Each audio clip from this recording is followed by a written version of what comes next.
Kamusta mga kuys? So, meron tayong bagong unit pero the same client. So, ito, Toyota Wigo 2012 yata to. So, ang main focus is yung headliner and then yung carpet. So, vacuum ng carpet, tatanggalin yung rear cover, seat cover. At yan ay yung mga sidings yan is papakintabin. So, lahat ng yan. So, yan, parang gasgas na, parang kinulayan na rin. So, hindi na natin gagalawin yan, basta papakintabi lang natin. Alright. Yan, o, di ba ang dumi? Pati ang sidings na yan, pati ang flooring, carpet, lahat yan. Vacuum. Yang seat, mga front seat naman na yan, vacuum lang din. Foam vacuum ang gagawin natin dyan. So, lahat ng mga gilid-gilid na yan, pupunasan natin and papakintabi natin. So, yung panel na yan, center console panel, bumili na si Bossing kasi sira yan. Basag yun. So, lahat ng yan. So, baklas sa upuan nga rin pala gagawin ko dito, no? Para malinis natin ng maigi. So, yanan. May mga ano pa, kalat-kalat pa dun sa air duct. So, yan, titingnan ulit natin. Diba? Ang daming dumi. Medyo nangingitim-ngitim siya. Hindi lang masyadong makita sa camera. Ayan. So, punta tayo sa engine bay. Ito ang engine bay.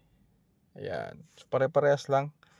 So, yan. Sabi ko, tatanggalin na yung mismong heat insulation na yan. Sabi ko kay Bossing kasi pinaglumaan na ng panahon.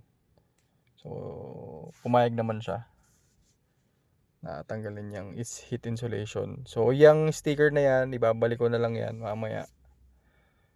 So, yung mga tinuturo ko na yan, yung madudumi yan. Yan, madudumi yan, maalikabok. Yan, napagdaanan ng panahon. Dito tayo sa kanan, yan o, madumi. Diba? Dumi. Pati yung carpet na yan, madumi. Iba pa nga yung carpet eh. Or yung matting, iba pa. So, dito tayo sa likod. Same scenario din, same situation din, madumi. Yan, may picture pa. So, pinicturean ko na yan para sa before and after. Yan. 'Di ba? Kadiri. Kadiri, 'di ba? So, yan. Tapos na. May free car wash na rin yan. Kaya ganyan kakintab. So, tingnan natin sa loob. So, main focus talaga dito is yung headliner at saka yung carpet. Kasi marami siyang balahibo ng aso. So, yan. Buksan natin. Tingnan natin headliner. Yan. Diba?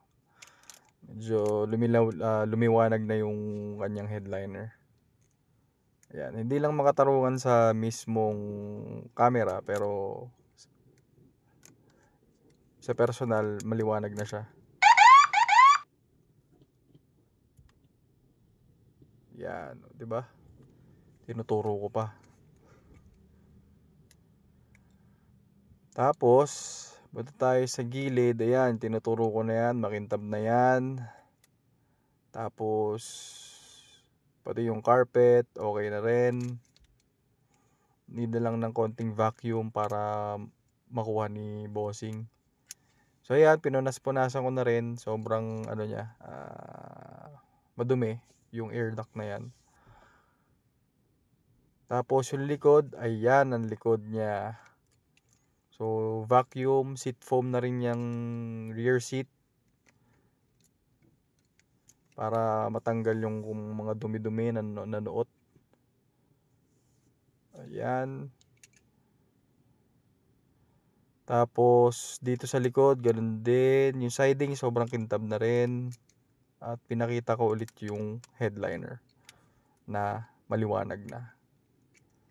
Ayan. So, yan yung seat cover. Nandiyan dyan sa itim na plastic bag.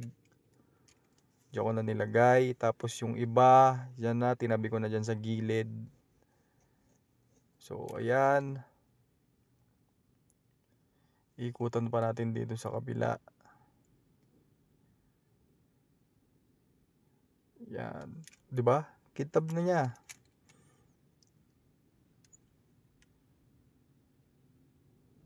Okay. So, yan na. Nakita nyo na yung itsura ko. So, ito yung mga picture ng after. Na malinis ko siya. So, yun lang. Inquire lang kayo. Thanks for watching. Bye-bye.